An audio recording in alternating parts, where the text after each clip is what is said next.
Here is a number that should keep you up at night: 22%. That is the exact cut to your Social Security benefits if Congress does nothing by the time the trust funds run dry. You were told this money was guaranteed for life, backed by the full faith of the government. But the math has changed. The clock is ticking, and the depletion date is closer than you think. If you are relying on that check to pay your mortgage or buy your groceries in 20 years, you are walking into a trap.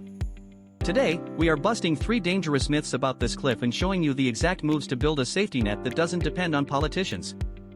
On the Money Decoded, we strip away the jargon and look at the raw numbers so you can sleep better at night. We are breaking down the 2026 Trustees Report, exposing the reality of the trust fund shortfall, and giving you a concrete plan to replace that missing income right now.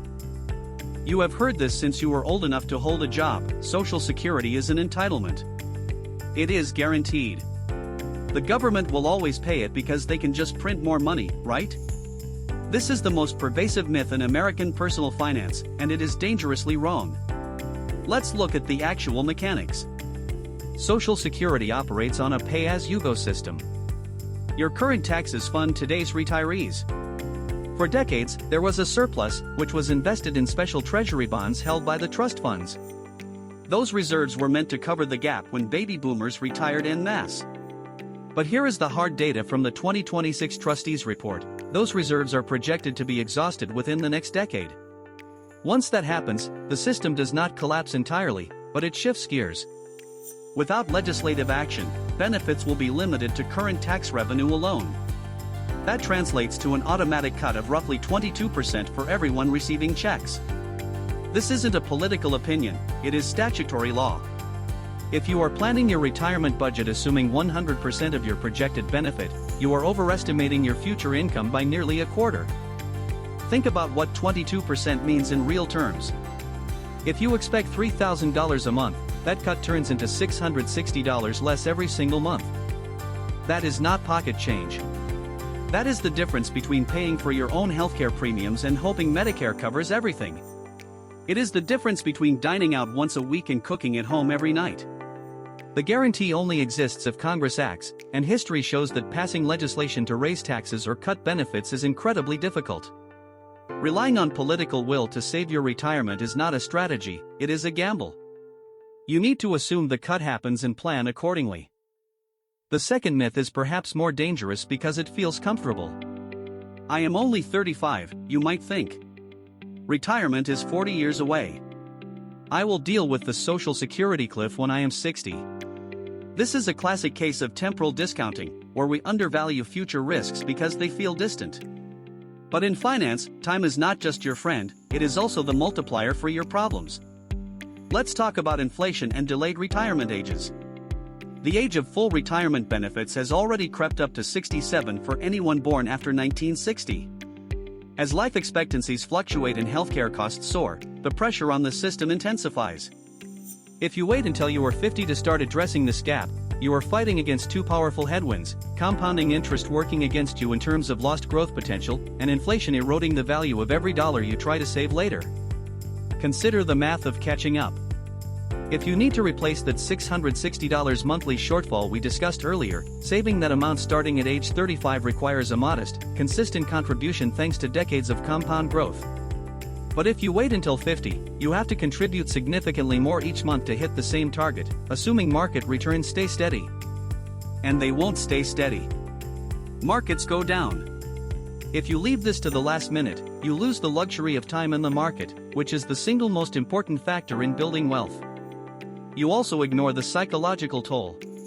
When you are 60 and realize your income stream has a hole in it, the stress forces bad decisions like selling investments during a downturn or taking on high-interest debt. By ignoring the cliff now, you are borrowing confidence from your future self, and the interest rate on that loan is steep. The window to adjust your trajectory is open right now, but it closes every year you delay. The third myth is that because you have a 401k or an IRA, you are safe. I am contributing 6%, you say. That is enough. Here is the reality check: most people are under-contributing relative to the new risk environment. The traditional rule of thumb was that Social Security would replace about 40% of your pre-retirement income, and your personal savings would need to cover the rest. But if Social Security drops by 22%, your replacement ratio shrinks drastically. You now need your personal accounts to do heavy lifting they were never designed for alone. Let's look at the numbers. The average 401k balance for someone in their 40s is still shockingly low, often hovering around $80,000 to $100,000 depending on the survey. To generate a steady income stream that replaces a significant portion of your salary without touching principal too quickly, you need a much larger nest egg. Furthermore, relying solely on pre-tax accounts like traditional 401(k)s exposes you to tax risk. When you withdraw in retirement, you pay ordinary income taxes. If tax rates rise to help fund government deficits, a likely scenario if Social Security is strained, your after-tax income could drop even further. You are not just fighting the benefit cut, you are fighting potential tax creep. This is why diversifying your account types is critical. You cannot just throw more money into the same bucket. You need a mix of pre-tax, post-tax, and tax-free vehicles to control your taxable income in retirement. If all your eggs are in one basket, and that basket gets hit by higher taxes or market volatility, you have no buffer. The myth is that saving is enough.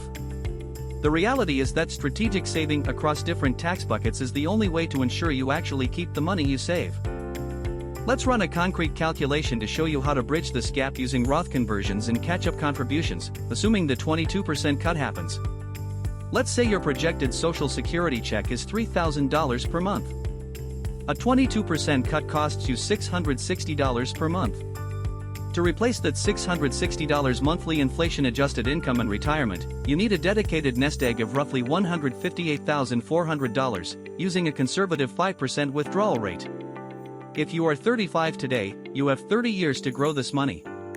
If you invest $200 per month at an average annual return of 7%, that grows to approximately $196,000 that covers the gap.